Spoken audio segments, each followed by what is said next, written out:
વિનાયક રાવને જોતા જ ભૈયા દાદા બોલી ઉઠ્યા, ઓહો હો, પાણી!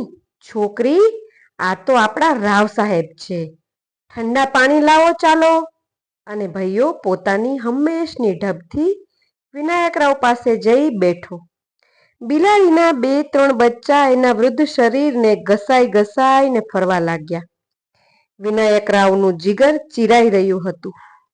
ભૈયાને આ જગ્યા પર કેટલો પ્યાર છે એનો ખરો ખ્યાલ આજે જ તેને આવ્યો.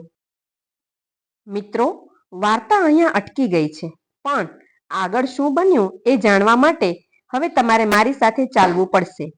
વાર્તાનો બાકીનો ભાગ, ટ્વિસ્ટ અને વાર્તાનો અંત સાંભળવા માટે YouTube પર વાચિકમ ગુજરાતી સર્ચ કરો અથવા તો નીચે આપેલી લિંક પર ક્લિક કરી અને પૂરેપૂરી વાર્તા સાંભળો.